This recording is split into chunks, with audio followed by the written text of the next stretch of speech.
Hey there, homesteaders. So, just got done milling, and as I sit here atop this pile of freshly milled lumber, I wanted to do two things. One, I wanted to give a little quick review of my Chinese clone saw, which is absolutely tits, by the way. And then B, I wanted to leave you all with something to think about. So first of all, the saw. If any of you saw my last milling video, I was using a Husky with an 18-inch bar. It was about 40 cc's, totally underpowered for what I was doing. And to make a 10-foot long cut in about 12-inch wide material, obviously the thickness of the cut doesn't matter, it would take about 15 minutes of actual cutting time, so about 25 cycle when you look into resetting the saw, etc., etc. So with this, a 92 cc steel MS660 clone, it's called the G660 by Hozlfforma, Hozlfforma Tech, depending on who you ask.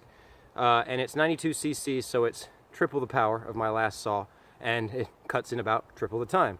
I'm down to about 5 minutes per cut in a 10-foot length, cutting through 16-inch wide material, 18-inch wide material, and the saw's got so much more to give, it's not even funny. I've seen guys on the internet with this thing and a 42-inch bar ripping slabs of black walnut. So these little 18, 20-inch, 22-inch red pine softwood that I want to be going through shouldn't be anything for it. I got an Archer blade. eBay has a 36-inch blade and chain combo, so I got those from eBay along with some extra ripping chains. I got the mill and the saw from whostill.net from their Black Friday sale. Now, I don't endorse them. I get nothing from them. This is just, I'm cheap. I can't justify spending, $600 plus for a used steel chainsaw when this thing, brand new, with the mill, with the bar, with a couple chains, was $450 shipped. So, I mean, it's not as good quality as a steel. I fully get that. I admit that. It's good enough quality to be safe, which is all I really care about. And it's got the power. Man, does this thing have the power. So I ripped all these 3-inch slabs here probably in about 4 hours. I had 4 logs, and now I've got a nice stack of timber ready to dry. And these will be floor joists for the cabin come springtime. So that's my review on the saw. They've got some Christmas sales going on. Keep your eye on the website if you want to check them out. Their best discount that they'll do is about 30%, so keep an eye out. They go down there. They drop the prices that low pretty often. But if you're a homesteader on a budget and you need something that's powerful and you don't give a crap about brand or anything like that, I highly recommend these saws. Do your own research online, just like I did. Pay attention though, a lot of the negative reviews you will read were on the build kit. You can buy this same saw as a collection of parts, and a lot of people who then put it together themselves ran into issues, understandably. For a little bit more, you can get the blue pre-assembled saw with a 1-year warranty, and I haven't had any problems with it at all. So, secondly, as a veteran, I wanted to share something that kind of struck me like a bolt of lightning the other day. Any of you who are familiar with Marines know that we pride ourselves on being basically the absolute best. I've been running into some real personal issues coming out to this land. My dream site. After renting the excavator to drop some trees and sell it there, I didn't have nearly the return on that cost that I thought I would. I was able to recoup about 50% of the cost of renting the machine. I was still out a good bit of money. For a solid week of work, there was a huge learning curve there, and I know better now. But this past summer, with both the nonprofit I run, running into some snags, my own personal issues, it was really difficult. I'd say that I almost got into a bit of a depressed state, if I'm being completely honest. So it took me a little while to drag myself out of there. I still, when I think about coming out here, it's about an hour drive from where we're living now is the land. I have this weight on my chest, and I'm nothing but excited. I know how to fix the saw. I've got like 3 chainsaws out here now, so I'm not getting saws pinching trees anymore. I've got all my fluids. I can run into town and get extra parts. I've been doing this enough that I know what I'm doing now. Minor little hiccups like the pull cord on this thing getting stuck. I took the damn thing apart, fixed it real quick, was back up and running within 5 minutes.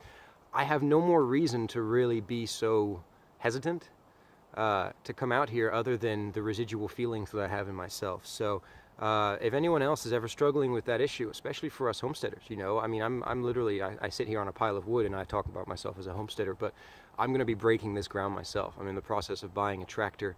and then that's going to be putting in grading slabs, putting in pole buildings, outbuildings, to get equipment stored out here, to get the house built, to eventually move on here. So I mean, I'm in the initial stages. I just happen to have a chainsaw, not a axe, and you know, I could have been doing this 200 years ago. So for all of that excitement and that dream to still, you know, I'll go tomorrow. You know, I'll wait till the weekend. Oh, the weather's kind of shitty. I'll wait till, yeah. I still find excuses way too easily not to come out here and do what I love to do, which is to be out here. So as a Marine, I think it's a little difficult for me to have failed so much.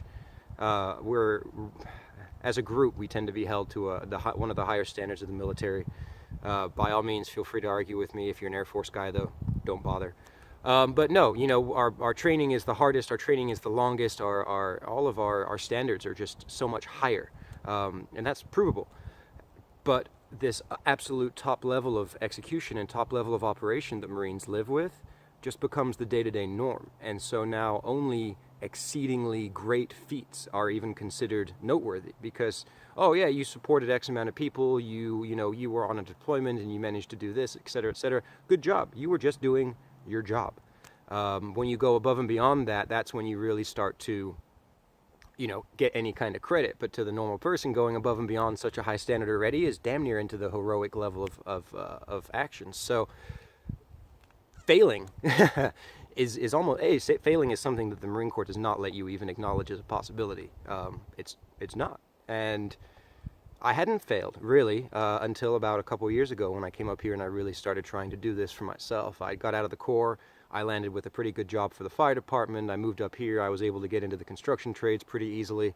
Only really when I started running this nonprofit, starting something from scratch, and then literally creating from scratch this homestead, breaking it into the ground, did I start to really fail. And that was kind of hard. So coming up on 7 minutes, thank you guys so much for taking the time to listen to me run my mouth.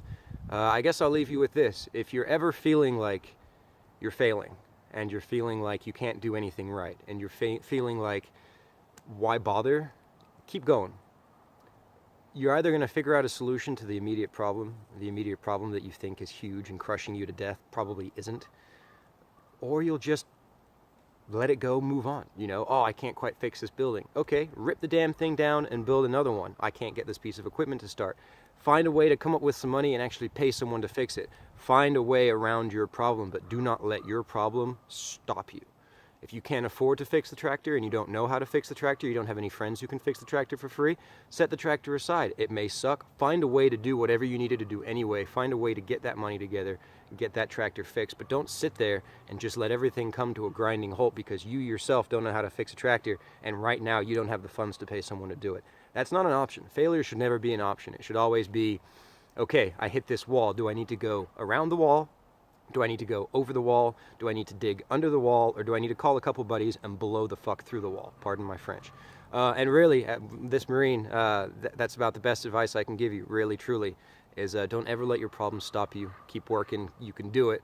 I have faith in you. And I know the rest of the group here will gladly give you some solutions. If you do have an issue, hey, post it online. It's a great group of guys and girls here, and coming up on 9 minutes. If you're still watching this video, then you are an absolute trooper. So thank you guys so much. Thank you again for listening to me take the time to talk. If you have any more questions about my rig or anything along those lines, please search for my name in this forum. You'll probably find the video, how-to video of me milling before. Or if you want something specific about this saw answered, feel free to shoot me a message. Anyway, guys, Merry Christmas. Happy New Year. If you don't believe in it, yeah, take offense. Doesn't really bother me. Anyway, have a good one. Thank you so much for listening. Take it easy, homesteaders. Bye-bye.